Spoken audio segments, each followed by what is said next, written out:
Hey, Audrey, how are you? I am great. How are you? Oh, I'm doing fantastic. It's one of those it will never get old to me, like my favorite days of just kind of working on a project together because your book is launched today, which is just super exciting. Uh, so for those who don't know me, I'm Jen Grace. I'm the founder of Publisher Purpose, but today's focus is on you, Audrey. So can you just let's start off just a little bit about who you are and what you're up to, and then we'll get into your book. Yeah, so I am actually a singer, songwriter, musician who stumbled into being an author because of my own struggles with people pleasing addiction and codependency. And I couldn't find the help that I needed out there. I found help for um, narcissistic abuse victims. I found help for doormats and yes men and perfectionists. And I'm none of those things. But I was still being really, really impacted because of my family culture with people pleasing. So I developed a methodology to help heal myself and recover myself. And then it ended up helping a lot of people. And so I decided to put that into a book. And that's why I'm here today. So good. And so I'm going to just put your book up for just a minute so people can see this gloriousness. So, The Whimsical Rebel, and I love your subtitle of Break People Pleasing Addiction Without Becoming an Asshole. Thank I you. think that is a very well said. And so I'm curious, what was especially with a subtitle like that, right? Mhm. Where, some people might be like offended by it. Although, if they're offended by the word asshole, then your book is Don't not for open the them. book. Yeah. Yeah, for real, honestly. Don't even read the description, I would say. Um, but like, I'm curious, like, what, like, and I feel like I have a little bit of the idea, but like, just for those watching, like, what was it that made you kind of decide to be like so bold in your just phrasing of what your book is? I decided to be so bold. One, it's really a problem for me to even try to self-edit as far as expression.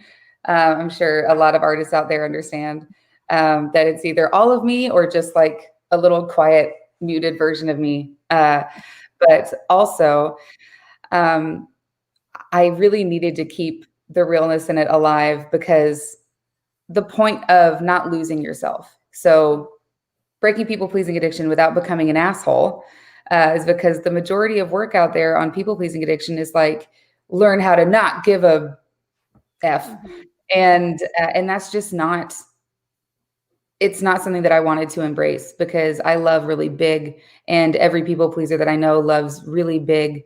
And it's an absolute gift to have the level of empathy and excitement and passion that we do. And I never wanted to stifle that. So it just really needed to be this perfect blend of like, you don't have to be a pitiful little bunny rabbit. You can be ridiculous, but also you don't have to throw it all away. Yeah. I think that's well phrased because there are so many books that are like, just don't give an F, right? But at Yeah. the same time, like, that's not necessarily the best way to approach it either, because then you're leaving a lot of carnage in your wake. So I kind of like the way that you framed it instead, because it feels more approachable almost, where it's like, okay, yeah, I don't have to be an asshole if I want to break this cycle or break this pattern. Like, I'm not the bad guy here or bad person here. Yeah, exactly. Yeah. And you don't have to put up these walls of defense that you normally wouldn't have because you're a super jubilant person. Yeah. That takes extra energy. And why do that? It's just trading one facade for the other. So, Mhm. And so from a obviously because you had just said that you wrote this because it like you went through this yourself. mhm. I think a lot of times we as people go through something, but that doesn't always translate into I have to put this into a book to help other people. So like what was that moment, I guess, for you when you were kind of going through trying to work on this yourself that you realized this would make sense for me to actually put kind of my methodology into a book to help others? Yeah, it was it was actually sort of by accident or haphazard. I was developing this methodology for myself and trying to put it into I love formulas, so I was trying to put it into some kind of formula, some kind of thing that I could repeat daily, or something that I could really cling to or bring myself back to. And I was actually working in multi-level marketing at the time. And something that's really draining for me that you need to do in multi-level marketing is create free groups online. How many of us have been invited to those? Like, hey girl, doing a free clean eating group. And I couldn't, I was like, I don't want to do a clean eating group. I don't want to do a nail group. I don't want to do any of these. And so I was just trying not to completely lose myself in that business. And so I was like, oh, well, I'll create a group around what I'm actually doing, which was my methodology. And I developed a quiz to distinguish different people pleaser types. And so I just ran a little group for that. And I made no sales for the actual multi-level marketing business, but Yeah. it exploded with people being like, oh, this, we want this. And we need this. And so then I was just like, oh, okay. And then I ended up creating an actual beta program and then a master program around the methodology, and ended up accidentally having a coaching business around it. And I was like, oh, wow, okay. And then I realized that one-on-one coaching just it isn't for me, because I can't get my hands on enough people, and there's only so many hours in the day. So I was like, well, if I want to help more people and get back to being a weird artist, it needs to go in a book Yeah. so that Yeah. anyone can have it. Yeah, that's exactly true, because there's such a kind of like a bit of a how-to component to this, right? Because you have Mhm. your methodology and you're really moving people through how to really just break those people-pleasing habits. Yeah. So when you were even kind of going through this yourself, were there other books that were, and I know that you kind of said like there's things about just a whole bunch of other things, but maybe not books, but like just other resources, or did you really have to kind of create the majority of this just from scratch? Yeah, I did get to implement a handful of things that I had picked up along the way through my own research or therapy or groups that I went to or coaching that I invested in. I was able to integrate a few things that I took with me from those methodologies, really worldwide ones, and leave the things that I didn't want to take, or because sometimes you go through some things and you're like, I'm choosing not to bring that lesson with me. I'm staying over here. But then the rest of it, I did have to, it was just having to create that. So I realized that it was a how-to book when I was putting in the conversations that I would have with myself in the mirror, and the formula for how I would get through a spiral or a breakdown, Mhm. and even the formula for how I create mantras, and how you don't have to have a guru to do that. Mhm. Things like that. So it ended up being a how-to just by me pouring into what I actually was doing, and the things that I was almost desperately having to facilitate and remember for myself. Mhm. Yeah. And so when you go back to that period of time where you were doing this, right? So the Mhm. actual writing of it, did you have certain areas of the writing process in particular, or the information gathering, or anything, the construction of the actual manuscript itself?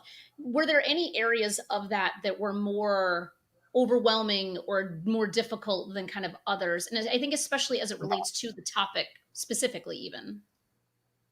Yeah, the you're asking like which areas were harder to piece together and write, just Yeah, personally. yeah, yeah, I think so. The areas that were harder to piece together and write were definitely my own stories, because within the book it's a how-to, but then it's also sprinkled with autobiographical stories and stories of my clients, and definitely uh, writing, trying to bring in experiences from my own life, and in such a succinct way that they would fit into a self-help book. Mhm. And then just really getting to, because writing about your own life, especially painful pieces of your life, it's difficult anyway. But then to look at them through the lens of, oh, this memory that I have, this experience that I had, this is how it was moving through the filter of this addiction.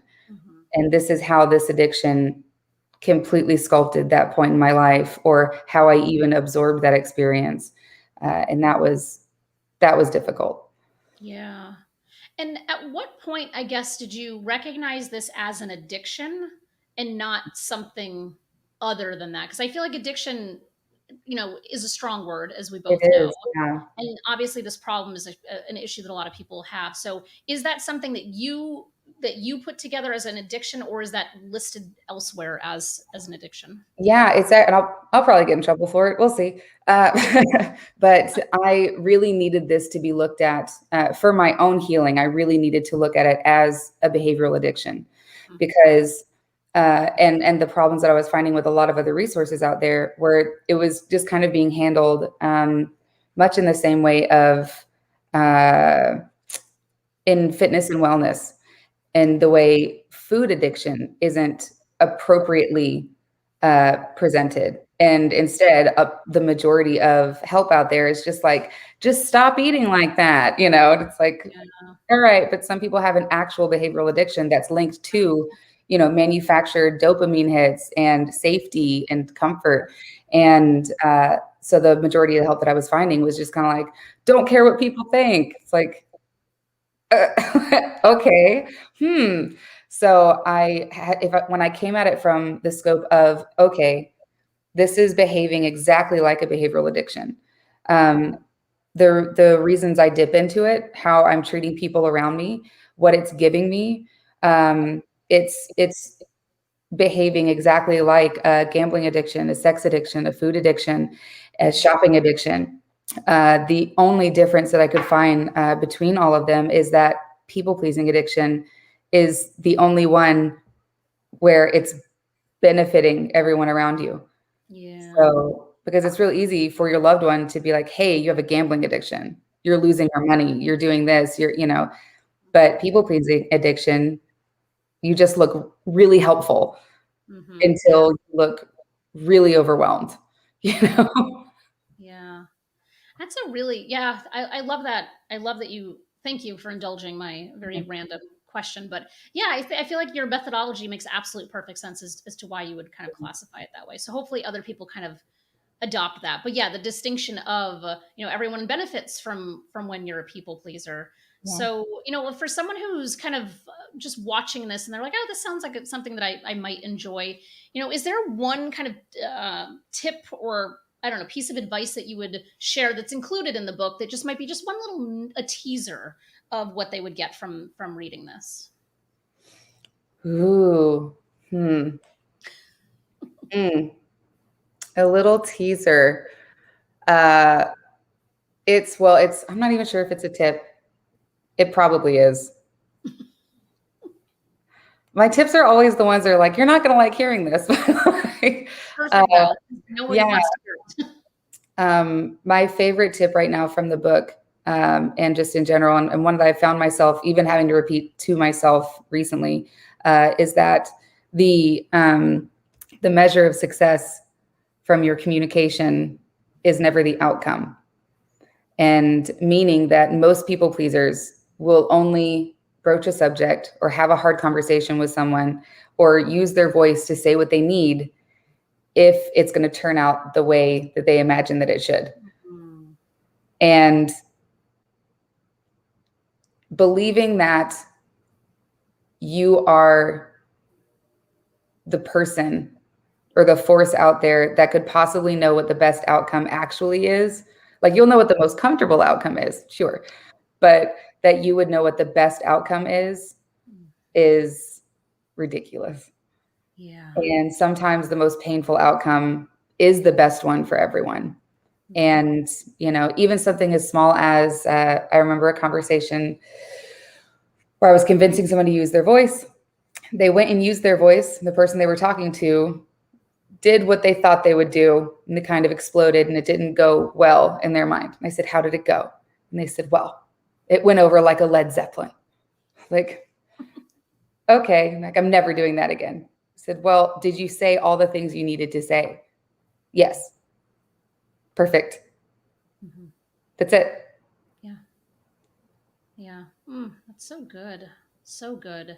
And so that was obviously somebody that you were working with. And I know that, we had kind of started and you were saying, the origin of putting it into a book is for scaling purposes, right? That there's like a big kind of piece of scalability. What are your, like, so when you think about what you want for your reader, what Mhm. is the, like, what is that takeaway that you want? Like, what do you want the reader to kind of go do or experience next as a result of kind of working through this framework? Oh, what I want them to experience next, you mean for themselves? Yeah. Yeah. What I want them to experience next is discovering their actual true identity. Because what's unearthed when you start to dig through this particular behavioral addiction is realizing that you've been wearing little disguises and other identities just as survival mechanisms and to get through and to placate. And the most intriguing thing once you start sifting through all this and getting through it is really just discovering what your, even something as small as like, what is your actual favorite color? Mm. That's like not your kid's favorite color, not your husband's favorite color, not your girlfriend's. Like, what's your favorite color?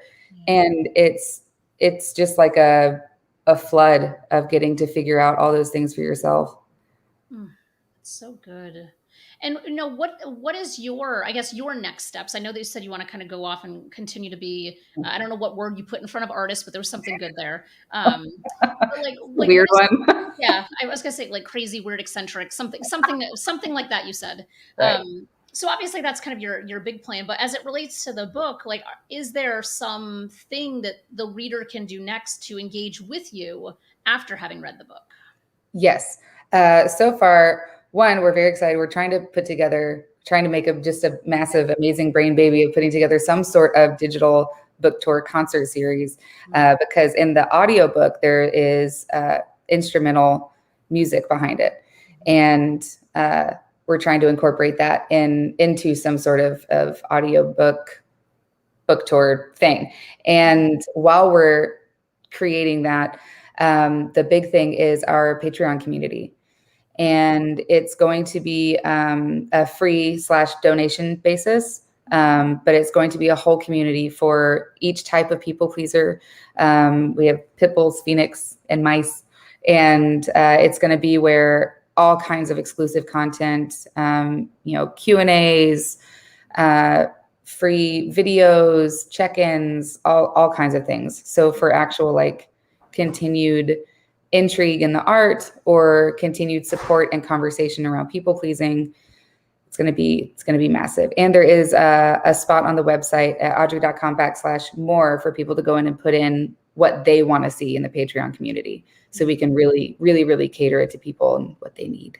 Yeah, that's so good. And is there the quiz available for those who haven't purchased the book on the website? It is. It is at ahdri.com/free quiz. Beautiful, beautiful. And so the outcome of the quiz, so you just mentioned that there's a couple of types. And so based on what type of people pleaser you are is how you can kind of self-assess and fix your behaviors, I would imagine. Yeah, it's for, unfortunately, that's kind of like the slap in the face about the quiz is that it's not, it's for figuring out which type you are, and it feels like a punch in the gut, and then it's not helpful because then you have to go back to the book with the type that you are and then go through it. But it is trying to figure out which particular type you are, because I realized that between me and a lot of different people in my family growing up, and even some of my friends, that we all were suffering through the same thing, but in very different ways Mm. and with very different motives behind them. So I realized that there was like a spectrum Mhm. of people pleasing, and how the longer that you're in it and the longer that you believe your stories of why it's a good thing, Yeah. then how it changes and how much stronger it gets. And actually one end of that spectrum is really close and starts dipping into narcissistic behavioral patterns. Mm. So it's a real good thing to figure out where you are on the Yeah. spectrum. Yeah. So the order of operations is to go to your website, take the quiz, know what you are, then consume the book. Yes, although there is a spot in the book that's like, okay, go take the quiz. Oh wait. Yep, yep, yep. I'm here. I'm here. I Yeah. remember when we first started working together that I took the quiz. I don't remember what my type was, but I'm very, and I have obviously we've worked together, so I've seen the inside of the book. I've seen passages and I've read some things, but I am looking forward to actually having the book in its entirety to actually read through and know what my thing is, because I feel like we're all delusional if we say that we don't have people pleasing tendencies, right? Right. We're like, oh no, I'm better than that. Like, I'm not. Like, I 100% Yeah. have the same problems everybody else does. So I'm personally looking forward to kind of walking through this and seeing, just what the experience is. Yeah. Yeah, Thank it's so you. good. I'm So, excited to hear everyone's just in anything anyone wants to tell me of their experiences and what they're learning and all the things. It makes me so yeah. happy. And yeah, that I feel like is such a great call to action because I think a lot of times someone will read a book and they will assume that the author is inundated with like requests and emails and Right. messages and things like that. And it's like it like add fuel, like keep inundating, like Yes. because you work on it for so long by yourself. And then like you have like a little bit of a team that kind of helps you through the rest of it. But hearing like the actual real time experience and feedback that people are having Yeah. from your work is priceless. Yeah. And I could die happy if I were drowning in messages. That's fine. Yes, right. Like that's the perfect way to be like, oh, like I'm upset. I got too many people praising my work. Like, oh, that's so good. Are there anything that you want to share that I didn't ask you that would be helpful, or anything that you want to promote? Because the book is available wherever you buy books. Like honestly, wherever you can purchase a book, go get it. The paperback, hardcover, ebook, all that's situated. Audiobook is in process, so that'll be out at some point in the very near future. But are Yeah. there other things beside the obvious of go get the book? Yeah, I would love to make a push for, although bookshop.org is great and they support independent bookstores, but I would love for a big push for everyone to go find their favorite local independent bookstore, go in and make an order through them. That would be incredible. Or message me with that bookstore and I'll see if they can get some on their shelves. Mhm. But really, really making a big push to support them would be incredible. And I guess one more thing to promote, and it's going to be, I'm sure we're going to be blasting it anyway when we have this interesting digital book tour figured out, is that the release of my first single will be coming out soon for a song called The Room. And it's the instrumental for it is in the backing of the audiobook. So soon there will be an actual release. And of course, our Patreon community is going to get All the all things. kinds of access. But And so on Patreon, do they just go and type your name, or can they get the link from your website? the link will be put up on the website. A lot of things are happening today on the website. Yeah, it's a busy day. It's also like book launch day. Like, Yeah. yeah. And how are you feeling right now as we're like at the end of our conversation around your book launch? I'm feeling much better. I was feeling very nervous and very like we talked about before. There's this sort of clinchiness that happens inside whenever I think an artist release any form of art. But for me, this feels different than releasing a song because there's songs are still kind of cryptic, or it's just like a beautiful piece of art. Whereas a book, it's very specific and it's very words, and words are very important. And so I had this clenchiness of like, ooh, like I hope this piece of art doesn't hurt or negatively impact anyone. Mm. So I was feeling a lot around that. And at the end of this conversation, I'm feeling amazing. Oh, yay. That's the plan, right? I can't imagine it's going to hurt anybody, but if it does, someone's going to tell you. And that's the beauty of That's the internet is that you're accessible. exactly. And I was told recently that if I'm not triggering people, I'm not doing it right. So, Like that, I have marketing conversations all the time, and it's like you want to repel people, like, and I think it's a people pleasing thing too, right? Like we mhm. want everybody to love us and we want everybody to resonate with our message. But at the end of the day, you have to be polarizing somewhere to kind of get to push away those people that aren't going to resonate with you because that's not worth your time and Yeah, your gifts to kind of focus on people who just don't like you inherently.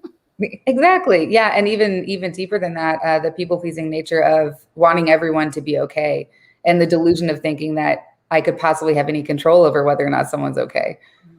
You Yeah. know, Yeah. Oh, I can't wait to read this in its entirety. Like I really uh, This has been such a good conversation. And I love the fact that you have like yourfirstname.com. Like how few people can actually say that. Like I feel like I don't are there other like is that like it's not a common way of how like your name in general that I've noticed, but I'm yeah. curious, is it a common spelling? It wasn't growing up. It definitely wasn't. But I guess also growing up the internet was just becoming a thing. So it was, you know, you didn't really know about other people. But I didn't see someone else with the spelling of my name until I was in my late 20s. And there's a singer, I believe, from Africa with the same spelling. I was like, whoa.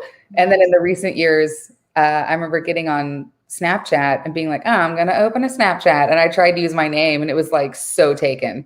And there were so many people with that spelling. I was like, whoa, all right. But my email is still the only Ahdri. Yes, it is. But I just love that you have the domain. So clearly you got it early enough before the other Audreys got to you. Oh yeah, I was very excited about the internet when I was young. So like 1998, I was like, how do I buy it? That's amazing. That's so awesome. I feel like it's so rare that I talk to anybody that has like a one word, one name domain. So I had to comment on it because I didn't even like. It's just so cool. Because obviously, Jen, everyone knows at least 13 gens. It seems so. Right. There's not a chance. Well, thank you. This has been such a good conversation. I really appreciate you taking time because it's launch day, so it's chaotic and it's busy. But I appreciate it. And we'll update the links in this post once we have all the things that we need to update it with. So if anyone wants to access the book, you can kind of come back to this video and we'll have all the links at some point very, very soon. Amazing. Thank you so much. Yeah, you bet.